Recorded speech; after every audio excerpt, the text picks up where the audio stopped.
afternoon. We have a honor and pleasure to have our good friend JOANNE McCRACKEN with us.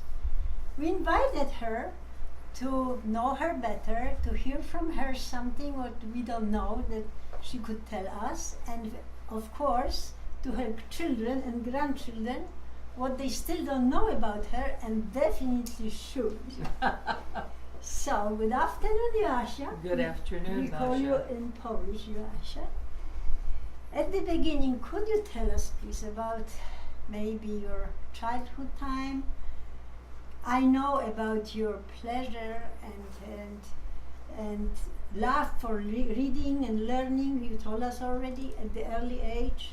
So, maybe about that, and then we start from more about your education, career, whatever you want to say. It would be absolutely appreciated.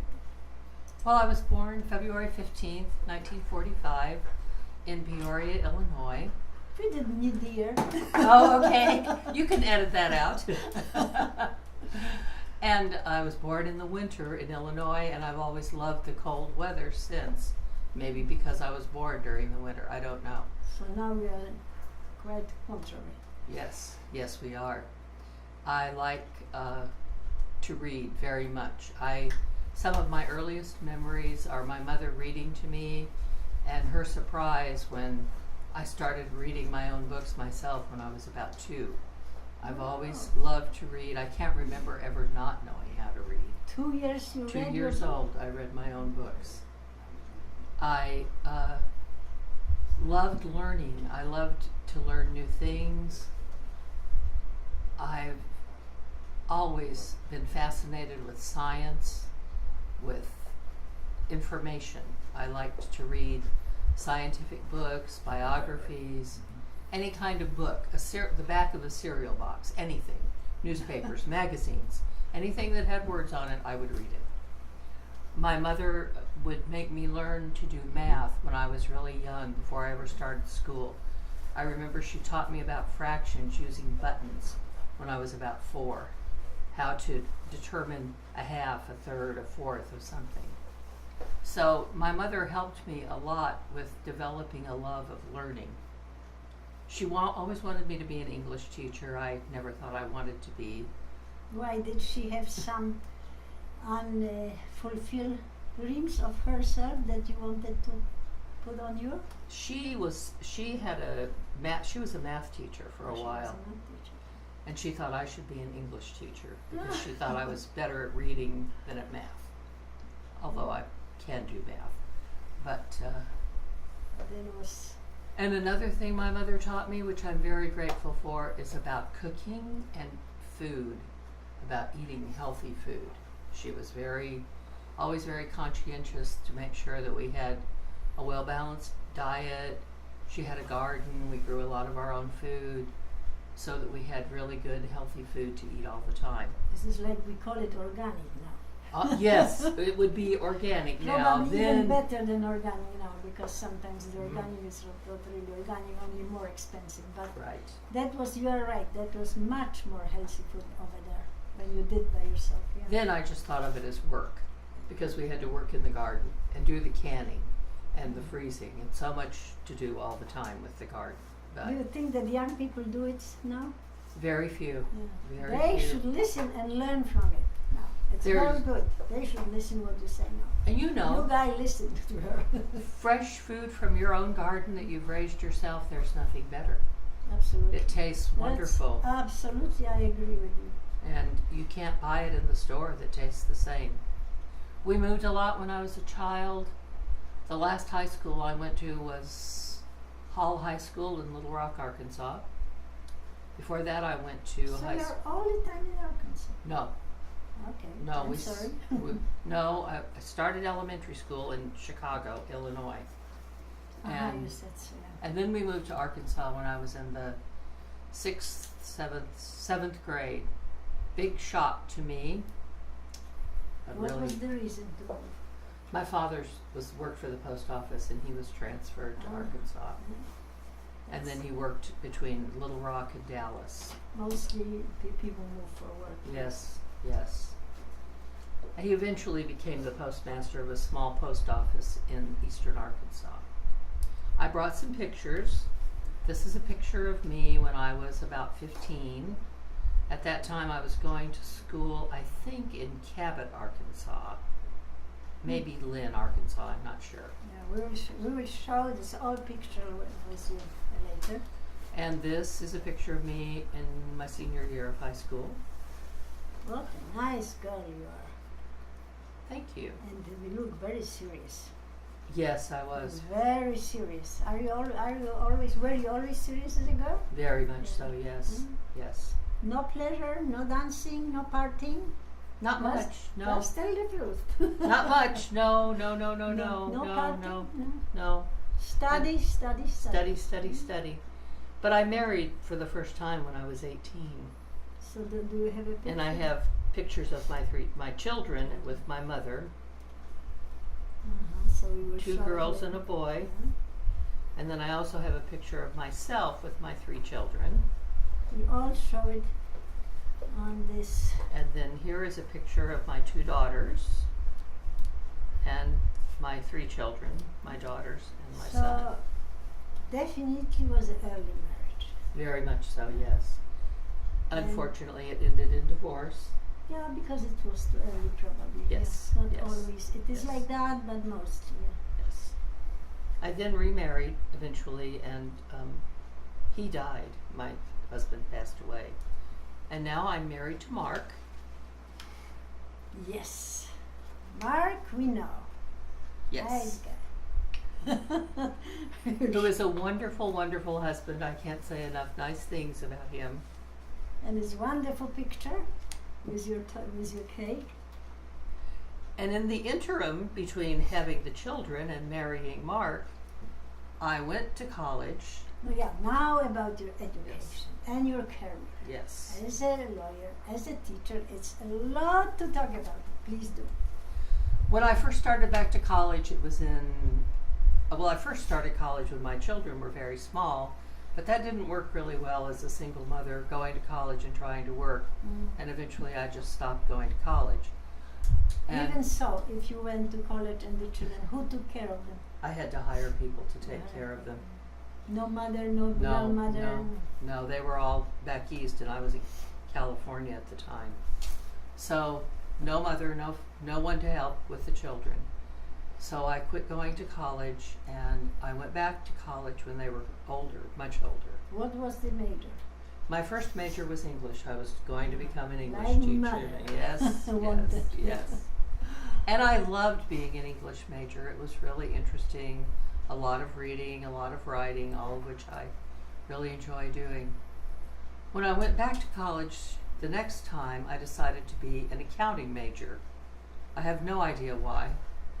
But maybe that because you were learning mathematics and reading and counting, maybe that was connected with that. But you didn't like it. You didn't like it. I didn't like it. So then I don't blame you. I met a professor at the University of Arkansas named Art Hobson, and he was trying to get people to do a Bachelor of Arts program in the physics department. And he talked with me and said, I think that you would be a good student for this. He said, you're intelligent, you have an understanding of science, you have an inquiring mind, but you're very serious and you like facts. You like it, yeah. And you like facts. That's important. So he recommended me to be admitted to that program, and I did, and I got my Bachelor of Arts degree in physics, and I really enjoyed it. Learning about physics is like opening up the world, because everything has something to do with physics. When you're driving and you're keeping your car on the street and going around corners and stopping, all of that is physics. You don't think about it that way. No, you don't know. You do it you take it for granted. But if you start to think, how does it work? It's amazing. It's amazing. Cooking, everything that you do almost has something to do with physics. Our cell phones, our computers, electricity, everything. Physics. Unbelievable things. Yes, exactly. But you didn't stay with it. No, I decided to go to law school.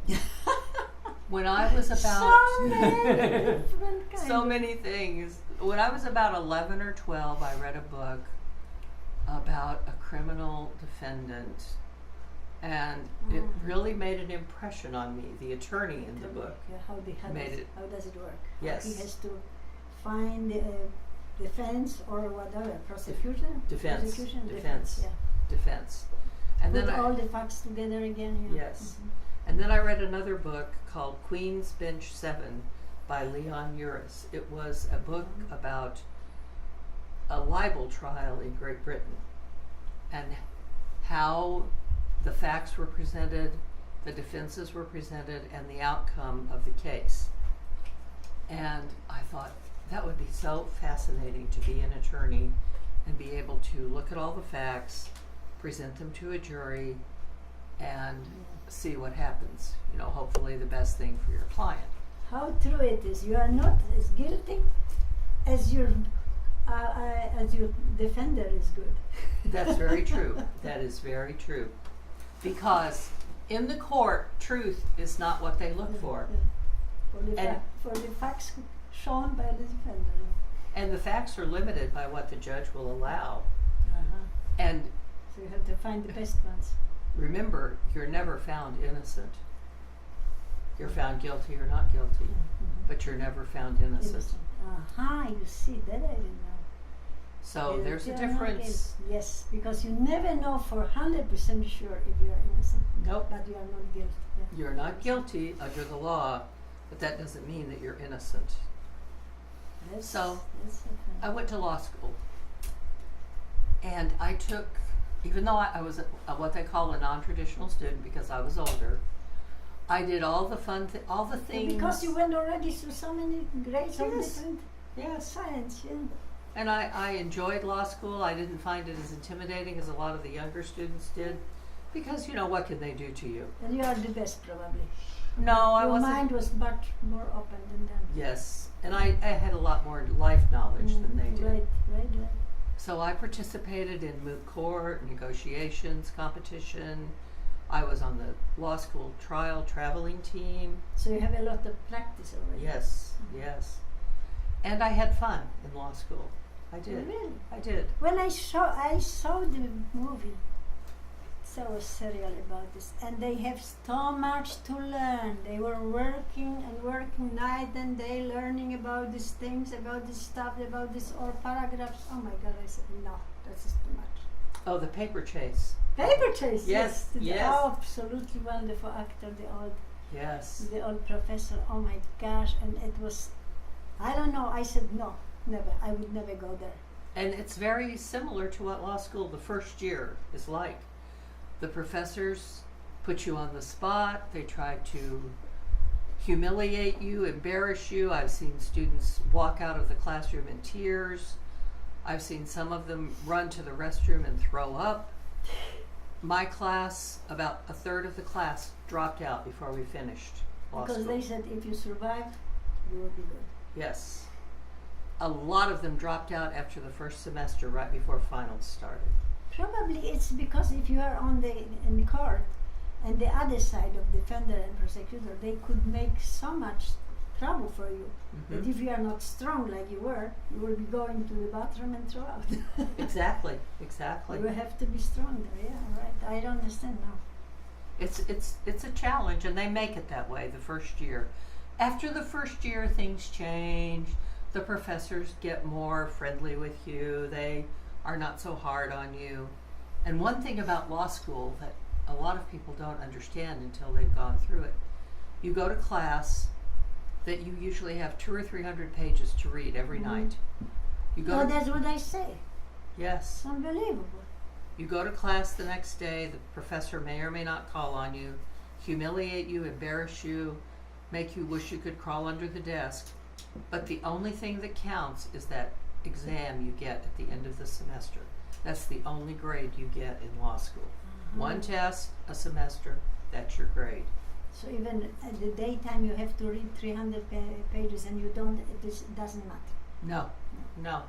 It's only that you have more to read on the end. Yes, because you have to know it. Yeah. And then once you've graduated from law school, about 6 weeks later, you take what's called the bar exam. Everyone in the United States takes the bar exams on the same It days. sounds so good. Go to the bar. It does, doesn't it?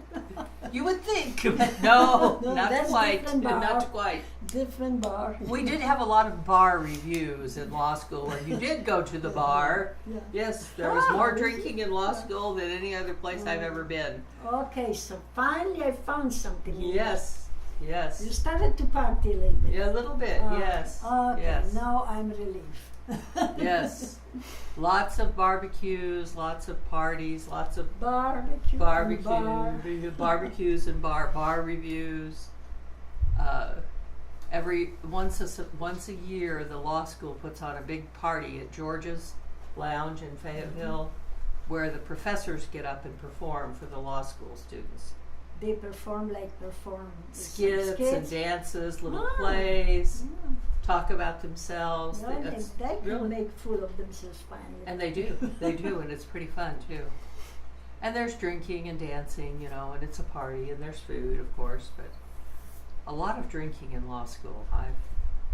And they really encourage it. Yeah. Every law school function centers around drinking, unless Okay. it's on campus. Oh, yeah. Okay, but I don't know, maybe Yeah. not too much. No, you have to learn to limit yourself. Limit, yeah. It depends how much you can take. So then you graduate. Tell me one thing now. Yes. Because I heard so many times people go to the bar exam and they do it again and again and again. How it was with you? I passed the first time. No! Unbelievable. Well, No, that you are must that genius. no. A lot of us passed the first time. Yeah, I heard so many But- so many stories that it's not easy to. It is not easy. It's hard. And I did take one other bar exam that I didn't pass, the patent bar exam. So there are several bar exams? Yes. The patent bar exam is if you want to be a patent attorney. What does it mean? I have no idea.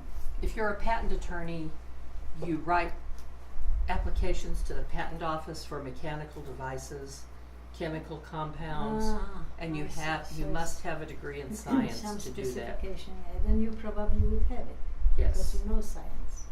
But it was the most difficult exam I have ever taken in my life. It's 5 multiple choice. It's all multiple choice. Each question has 5 answers. Usually in multiple choice, you can eliminate 1 or 2 of the answers immediately. In the patent exam, no. So tricky. Very, very So tricky. There were about 100 of us taking the exam that day. At least 60% of them were taking it for their 4th, 5th, 6th, 7th, or 8th time. So maybe that was that what I had, but you said you didn't pass it I didn't pass that one, no. first time. I never took it Oh, again. you never took it again. That was the only test I've ever not passed So you in said my life. no, No. not in this, not this part of attorney life. You would No. yeah. No. So then when I took the Arkansas bar exam, So I took- every state has their own. yes, I took the Arkansas bar exam in July and passed that, and it had 2 parts. The first day you write answers to essay questions all day long. They give you essay fact patterns, and then you write an essay about it. What some essays was some case which is not true or something, or Well, for example, they would tell you something like this. Mr. and Mrs. Johnson own a farm they in give you Polk the County. example. They have 3 children, the oldest of whom is a son. Their neighbor has built a fence on the farm that is over on the property that belongs to the Johnsons.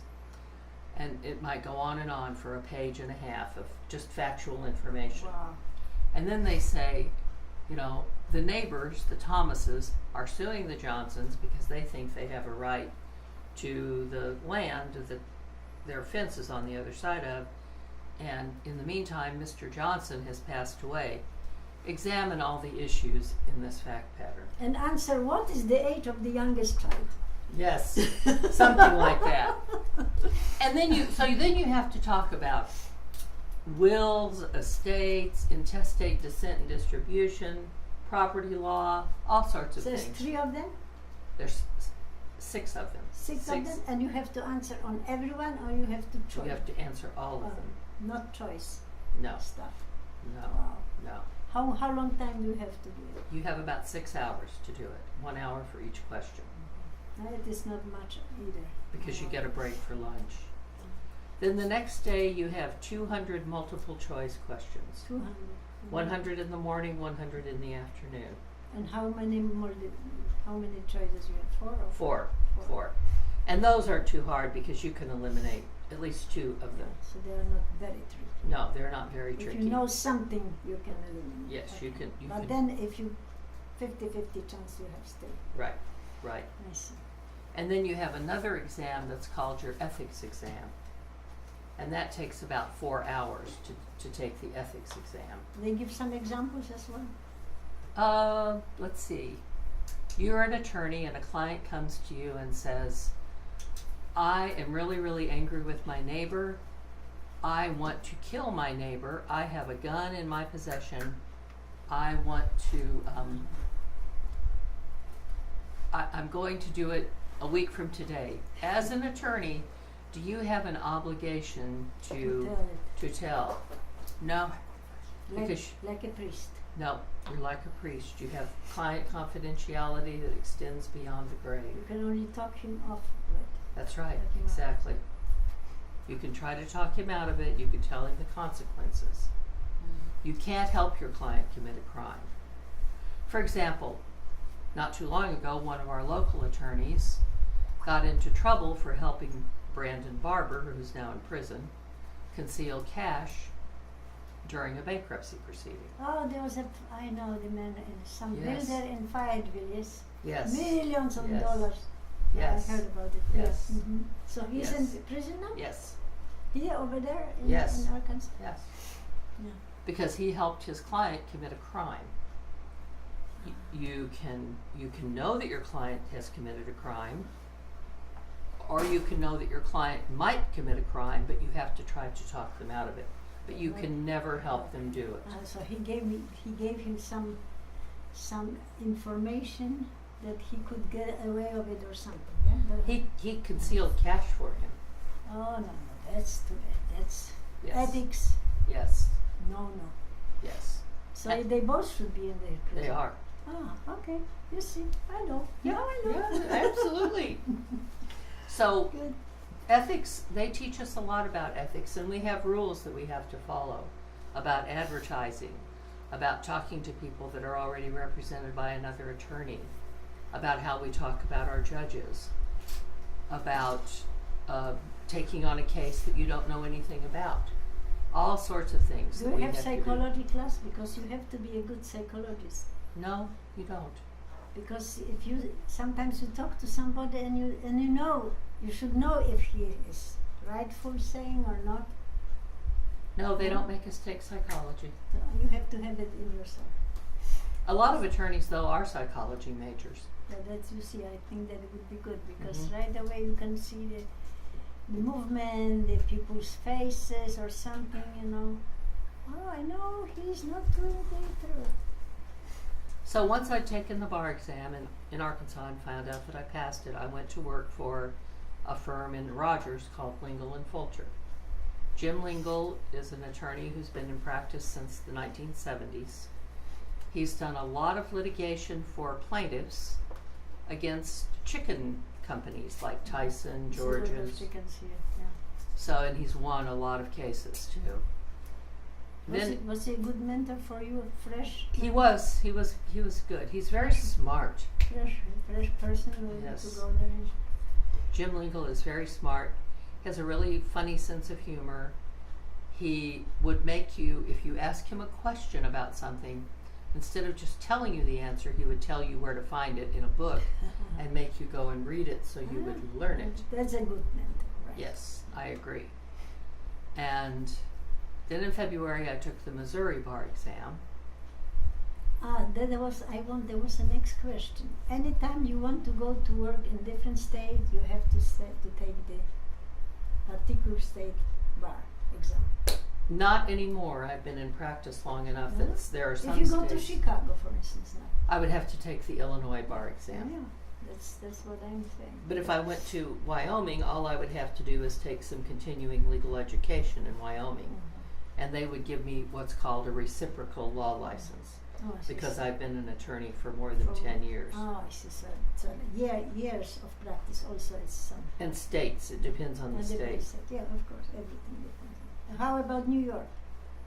I think I would have to take the bar exam. I California, I would was have to thinking take so. it. Yeah. Okay. California and New York have two of the more difficult bar exams. So why did you take Missouri? Because I lived in Garfield, Arkansas, and I was really close to. Oh, close. You could have some clients from here. Yes, and I did quite a You few. did, yeah. I still do. Oh, you still do? I still do. Hmm. The ones who don't want me to retire. One of the things, back to my personal life. No, later. Please. Okay. I wanted to know Okay. something about your new firm. Okay. This, after I'd been with Jim Lingle for about 2 years, You opened your own. I opened my own office out in Garfield, Arkansas, because I lived in Garfield and I was tired of driving to Rogers every day. And this was my first law firm, I love this picture. Yes, this beautiful. and it was a little tiny building. It's now a beauty shop, and they still have the same door, the same red door, and the same paint on the walls. Wow, that must be a good paint done over there. Mark did that. Good job. Mark did a lot of remodeling in it. He built walls for the little offices. It was a very small building. He put the air conditioning in it. But it was comfortable and it was good for me. It worked really well.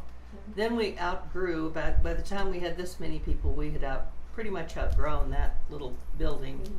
And so I bought a bigger building up the street from this little building. So this is still not the one in Rogers? No. And when I was out in Garfield, Josh Meister, who is now my law partner, came to work for me as a law clerk. Wow. He was still in law school then. And Your he worked, partner now? yeah, and he worked for me for 2 years. Then when he graduated and passed the bar exam, he became an associate attorney and eventually a partner, and now he's pretty much the law firm because I'm retiring, sort of. Sort of. Yes, I know. Sort of. I have enjoyed being an attorney. I've met some really wonderful people, especially you and Tad, who have become very dear friends. Yes, we did. Of course, we met each other. Wonderful. I've also met some people that were not quite so wonderful. Oh my gosh, of course.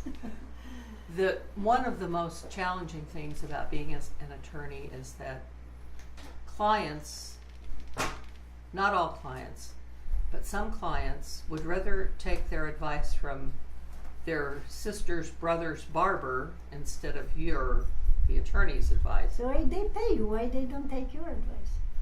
I wish I knew the answer to that question. It's something we attorneys always wonder about.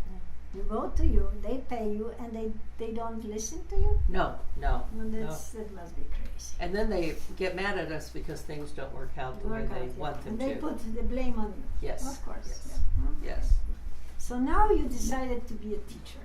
Yes, and I love teaching. I really do. It's one of the most enjoyable things I've done. I like working with the students. I like the atmosphere of the school. So tell us what subject, definitely how you call it the subject. Okay. Right now I'm teaching in the paralegal division, and last semester I taught contract law.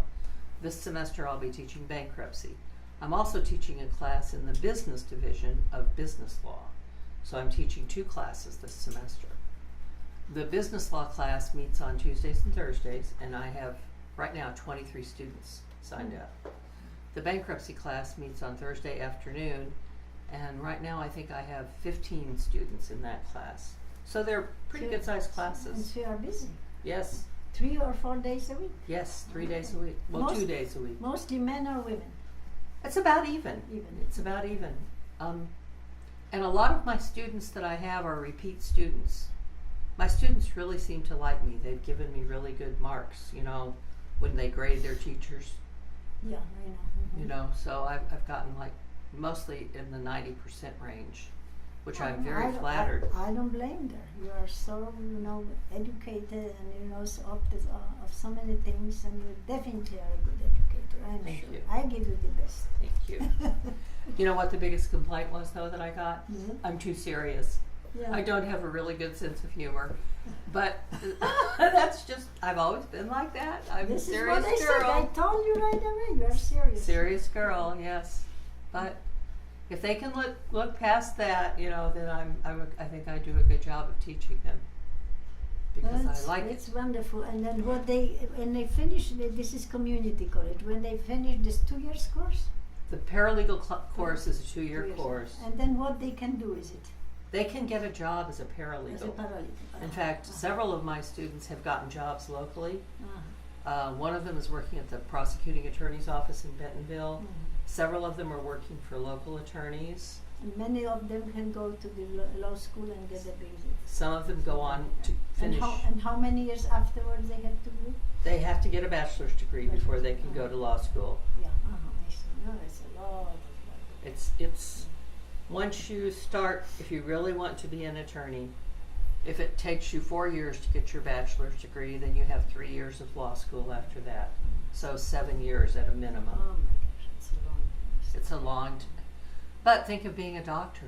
It's a lot longer than that. So you have to, till you deal with people, you have to learn a lot. and a lot of my students do want to go to law school. They do.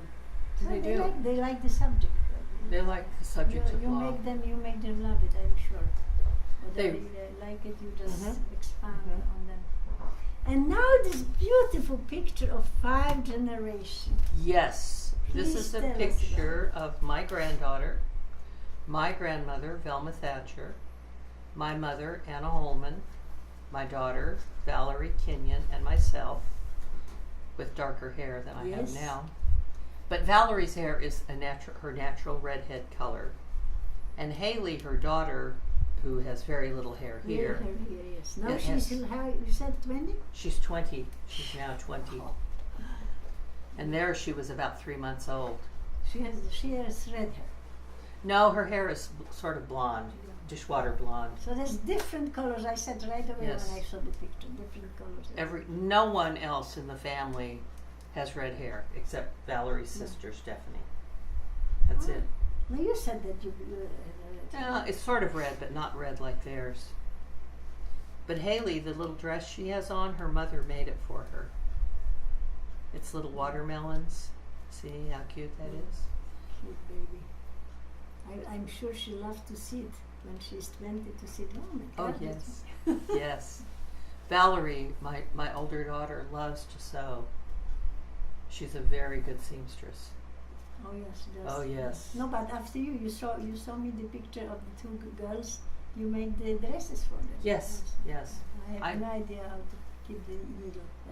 I used to make almost all my daughter's clothes when they were young because I couldn't find things for them in the colors I wanted.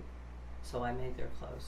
So my dear, you are a woman of many, many talents. And I absolutely appreciate your being here. Thank you. Thank you It's been so a pleasure. very much. Thank you. And I hope that everybody who would listen to it would appreciate as well as we do. Oh, Thank you so very much, really. thank you for listening to me and for giving me this opportunity. Oh, anytime. It's been a pleasure. If you had something to add, please, anytime. I'll try to find a picture of me when I was little. Yes, little girl, we'll I- all include into this definitely. Yes, yes. Thank you so much. Thank you.